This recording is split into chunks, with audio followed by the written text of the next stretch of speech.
The day that players dread has arrived, as the roster is now set at the 53-player limit.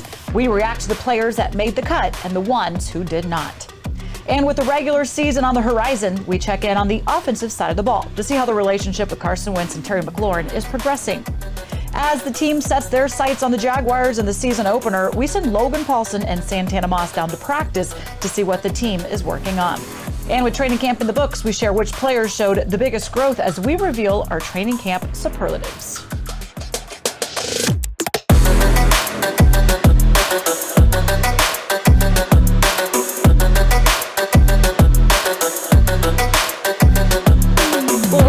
Some really good news. It's Brian Robinson Jr. He was released from the hospital Monday night. He returned to the team facility on Tuesday, where he met with head coach Ron Rivera, his running back coach, Randy Jordan, and Jennifer King, and his teammates as well. Of course, we will keep you updated on his recovery process, but so good to see him here in the building as we welcome you on into Command Center. Julie Donaldson here with you with Logan Paulson and Santana Moss, and it was emotional seeing him come on in, but so glad that he's healthy and going to be all right. I mean, absolutely. Like from where that story started to where it's at now. I mean, I just feel like I'm so glad he's okay. I'm so glad he's back in the building, and that he's healthy and doing well. Yeah, I had to go in there and just give him a fist pound, man. Just let him know, man. I'm just happy to see him here. Yeah. We could be talking about something else, totally different. So. Whew. Yeah. There's a God if you need a reason. Yeah, he said he is very grateful that things were not worse, and of course, great to be with his teammates as well. Now, this is also cut down day, so the roster had to get to 53 players. And here's a list of some of the more notable names and the moves that the team did make. Linebacker Khaleke Hudson, he was drafted in the 5th round in 2020, bit of that hybrid player. And then cornerback Danny Johnson, well, he's been with the team since 2018. Defensive end William Bradley King, he was a 7th rounder from last year's draft. Wide receiver Markin Michelle had made some pretty flashy plays early on in camp. Of course, running back Jarrett Patterson, the PG County native, that was a great story last season making the roster. It's hard to say goodbye to a lot of the players, but it means we are this much closer to the season beginning. And for more on the moves, here's head coach Ron Rivera. Well, I think, again, as what that does for us, it gives us an opportunity to kind of continue to work on our roster. We have some guys that we have to look at and evaluate, and then go from there as far as health is concerned, and that will help us as far as what that total unit will look like come game day a week from Sunday. Look, it's a difficult day on many levels because for some this means that their careers in the NFL may be over. Some maybe somebody else will grab them up, or they might move to the practice squad. But did you have any kind of reaction overall? I guess the overall surprises to the roster, the moves that were made, Logan? Yeah, for me it was the fact they only kept 4 defensive backs on the roster, or 4 cornerbacks specifically, right? And I think that was a little bit surprising. Kind of had to go over the roster a couple times just to make sure I was seeing that correctly. And obviously, traditionally you have more depth at that position, right? But I think it speaks to how they view a guy like Butler and his role playing that nickel role, the Buffalo nickel role, and kind of maybe a maturation from him, which he showed over the last couple weeks at camp. So again, a little surprising, but I think they see depth elsewhere in the safeties. And Percy Butley being a rookie as well. So yeah, it's time a big to kind ask. of grow and be able to see what they can become into. What about for you, Santana? Yeah, I think for me, just I had one guy that stood out that I was hoping that can make this squad, and that's JP, Jared Patterson. I think he has a tremendous talent. Yes, we know he's small, and I knew that running back room was kind of a little crowded in there. And I asked him, post game, like, hey, do you think that this performance gave you a chance to really have a chance to be at this roster? And hopefully, he might be able to come back and be on the practice squad. But he was the guy that stood out to me that I'm hoping that we can find a way to bring him back. There's a lot of players, too, that you kind of get emotionally connected to. Sure. You like their stories, and you kind of root because he was a little bit of the underdog to begin with, of being able to have that opportunity in the league as well. You were about to say something. No, yeah, I think it's important to remember, Tanner brought up a great point. Even though these guys might be cut today, I think a lot of these guys will be back. There's 15 guys on practice squad that are going to be here. And so a lot of guys on the list we just showed, I think, will be here. And so that's good. An opportunity for them to continue to grow and develop, and maybe kind of later on this year, because of the new practice squad rules, play some football for this team. Santana, what about the wide receivers and the tight ends, kind of how that shaped out in the number-wise? Well, speaking of the wide receivers, I had 4 or 5 guys that I wanted to see,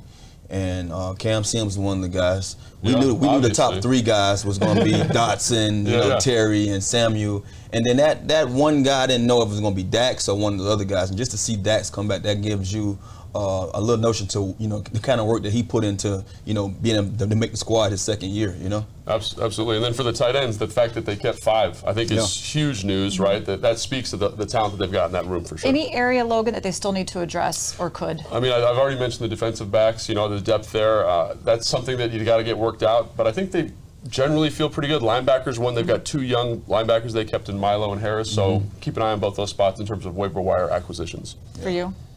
No, one of the things he spoke about is the cornerback position. I thought it was going to be a gang of DBs, you know what I mean? Because I feel like for the package that we have, we're going to play small ball. And when I say small ball, it's because we have that Buffalo nickel and we have more safety. So it's going to be very interesting just to see how we play, with those guys that we have. And kind of to show the emotions, even for those that do make it, Jeremy Reeves sent out a tweet that said 5 years in the league, 4 times he has been cut, but this year he made the roster. He's here. Awesome. Well, a lot of excitement on the expected on the offensive side of the ball this season with the addition of quarterback Carson Wentz. Wide receiver Terry McLaurin's going to have one of the best quarterbacks that he's worked with since joining the league.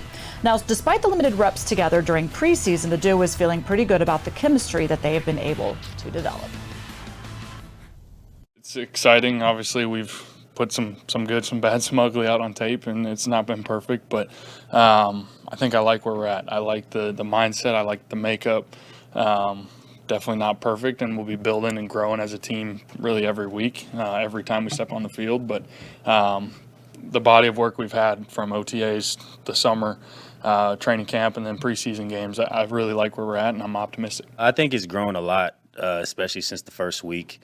We're definitely connecting a lot more than we were, and I think that's good. I think you have to accumulate a certain amount of reps to start getting comfortable with quarterback and a receiver, and I think we've gotten a lot of reps this offseason, gotten some good reps in the game as well, and even the things that don't necessarily show up in the games or practice we talk through on the sidelines or in the meetings, and I think that's really cool just to have a guy that's so communicative like he is, and he's easy to work with, and I think he's a guy that we could really continue to grow together, and not just myself, but the other guys in our room.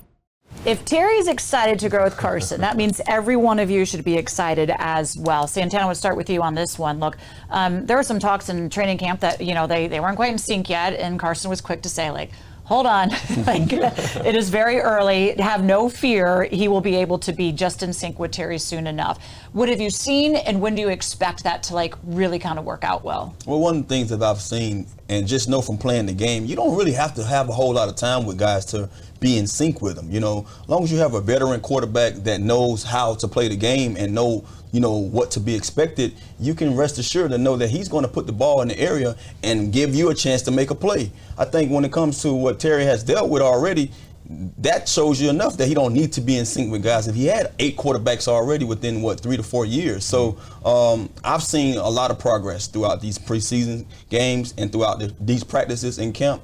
And just seeing these guys go out there, and what Terry spoke about, just talking through it, gives me the notion that these guys are going to be okay, Absolutely. No worries at all. If they miss one, it's okay. Don't worry. They talk through that. They will connect. Yeah. But what is it that Terry can do for Carson and that Carson can do for Terry, Logan? I mean, I think that's the $1 million question, right? I think having Carson here, obviously, with the arm strength, the arm talent, I think is going to allow Terry to kind of express that vertical route tree. He's got great vertical speed, ran that 4.35 coming out of college. And I think allowing him to kind of work his stems with that vertical speed and having the defense having to respect, that's important. And also I think Terry just being reliable and having that outstanding catch radius and that outstanding physicality at the catch point is going to make Carson better. Because we've talked about Carson is not a perfect player, a little inaccurate at times, and I think both of those is kind of a match made in heaven. It's going to really emphasize both their skill sets, I believe. Santana, quickly here. Does Terry get excited for all the other options? Does that take pressure off of him? Does that take balls away from him? No doubt it takes pressure off of him, and I think any receiver who knows that this game would know that the more that we have out there that can be capable of doing or showing up big gives me more opportunities. And it actually makes him maybe open more often too, because before you could put a lot of attention to him, and now those defenders have to decide which way. Last year they had a hard time stopping Terry, so he's going to get open regardless. It is our 90th season, so it is time now to celebrate our 90th, presented by Dominion National, and let's throw this one all the way back to 1937, the franchise's first season here in the nation's capital.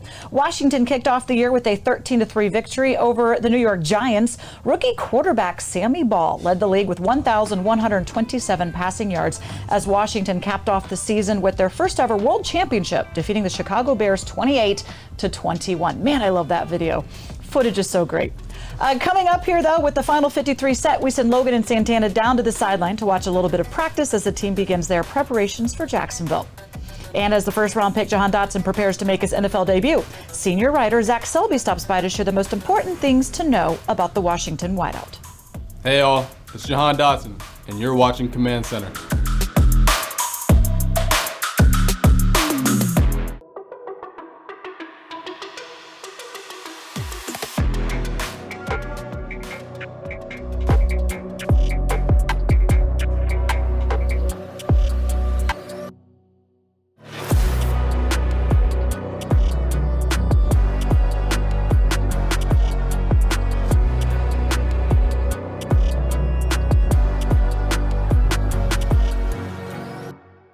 Welcome back to Command Center. So far this offseason, Washington rookie wide receiver Jahan Dotson has been wowing fans with his impressive catch radius during practices here at the park.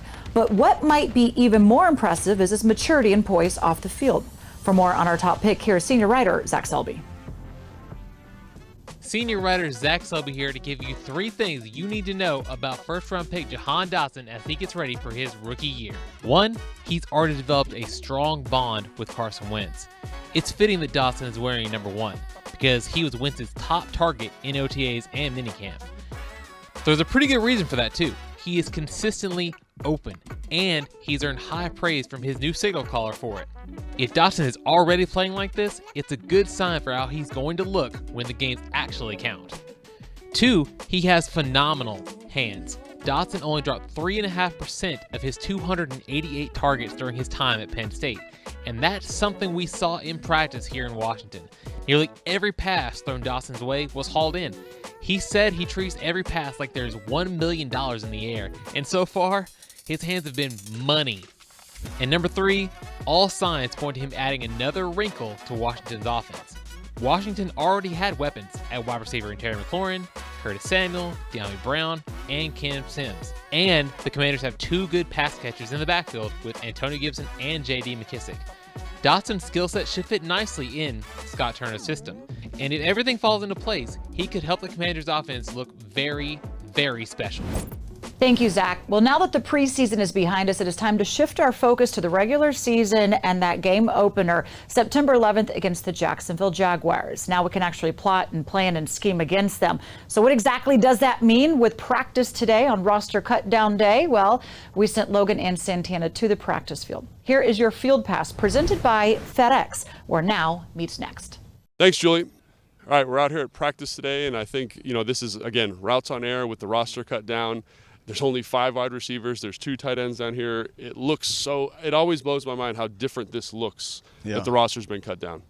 It's one of those processes, though, but the thing I love about it the most, and I'm not talking about the bodies that's here, just the timing now. Now you can see the ball coming out a little different from Carson. I'm not sure if that means that he's getting ready, he's getting geared up, but I done saw 2 guys put the ball on the ground. I'm like, hold on now, this is the preparation part that we need to get down and get in check. But no, it's go time, and I said it before, I can't say it enough. This is when now everything we put in is going to prepare us to be dominant come week 1. And here they're working this little return route here with De'Ami now. And again, working the release by the receiver coach just to work the timing. And again, you just love that kind of the detail there to kind of work, hey, I got this release, I got this rub by the number 1 receiver to help me work my pick. And how important is it when you're a receiver to have somebody else kind of pick for you in man-to-man situations? It's very important, but I think the most important thing I've learned about having some of those situations is knowing that you have to be patient. Right. You have to allow your guy to, give you what you want. Because I've been a guy, I had 1 speed. Yeah. And I don't want to, cut off, but Logan looked pretty good running that route. Doesn't he look good? Man. I mean, it's the knee brace, and you've never had a knee brace on before, have you? No, never had one. I had to play with a knee brace. It does affect I how you almost cringe when I watch guys with knee braces because I feel like it almost sounds makes it worse. You know what I mean? It sounds bad when they just take every step. But getting back to what I was talking about, I had to speak on Logan. Yeah, go for it. But I was a guy that was very impatient with routes. I would try to do everything so fast, and I think it was being young. And I remember Wayne Corbett telling me in New York, like, Tanner, allow things to take its place. Time. You know what I mean? So, he like, you have this route, but you're not the only guy in this, this progression. So allow the tight end to take his guy and allow you to, use him so your defender can get, almost shielded or rerouted from, being in good coverage. And I had to learn that. So just to see some of these guys go through this stuff now, I'm hoping these coaches are telling them some of the same things that was told to me as young, being a young rookie. Yeah, I'm sure they are. I mean, I think that's such a big part of like having a well-timed offense. It's not only having timing with Carson, like you said, it's having timing with the other receivers and understanding how you fit in the progression. And that all starts now. You mentioned that they're kind of sluggish. I always remember kind of coming in on this day. If I did make the team, I was so happy. But again, the practice moves from the morning to the afternoon, and there's less guys. So guys get a little heavy-legged on that first day out, I think. You get heavy-legged, but like I say, too, man, it's a great feeling. And even for guys like myself, you might think that we took it for granted. I never took this day for granted. I told you that before. Like, it was never promised. Nothing is promised in life. So, the work I put in, I expect to get, rewarded with being here and having the success that I had year in and year out, because I know, I went at it the right way and prepared myself to be here. Yeah, absolutely. And Armani Rogers just caught a ball there, and I think you see some of the reasons why he's on the team, man. Like, he can really run for a guy who's that big, and I just see so much potential. I feel like he fits the modern position. You always make the UCLA joke, right? But having those big guys who can move or mismatches, like it's such a characteristic of the modern NFL now. Yeah, one of the things you look at, man, just we talked about this before, is getting guys that fit what you're doing as an offense, defense, as a team. You know what I mean? And then you can, if you had a chance to didn't look at the numbers, you almost was like, that's Logan all over again. Yeah. You know what I mean? So most of all the guys that we brought in, looks like Logan. They look like Logan. So, it is crazy. So I'm with what they got going on, man. They're bringing in the right kind of guys to fit what we doing, schematically. And so obviously now we just finished kind of routes on air. We're going to come together as a team. You see the coach there holding up that white sheet of paper. That is a defensive carded period. So this is an offensive period, right? And this this is the scout team defense, kind of giving them the look, I'm assuming, for Jacksonville, the coverages they're going to see, and they're going to run concepts that they're going to see against Jacksonville. Yeah, and it was always cool to get the ones to finally now, be our scout team, because right now the scout team is not out here. Those guys are, at home or sitting around waiting for that, that moment that they can come enter the building again. Yeah. But now you get a chance to go up against the ones, and they're on the card. So it's always great just to see, them get a chance or get a shot at this. But, man, look, when I tell you, it's a great feeling just to know that some of these guys line up across from you, man. Yeah. These are the guys you're going to be going to war with week in and week out. And, I know how you express, the joy of just having this day and knowing that you made it. Yeah. But, man, look, it brings me more joy to know that now we get a chance to really make this thing count. You know what I'm saying? Absolutely. The games that we're going to be playing, each week it counts. And I was never a guy that got too far ahead of myself. I always prepared myself and got ready for what was in front of me. So week one is near and dear. Absolutely, Tana. So excited. And then that's it for the first day of the 2022 practice. We're excited as well. Of course, we love bringing you that inside look into practice, so really good stuff there, guys. Still to come here on the show, we're going to take a look back at the players that impressed us the most this training camp with a few superlatives, and you don't want to miss it.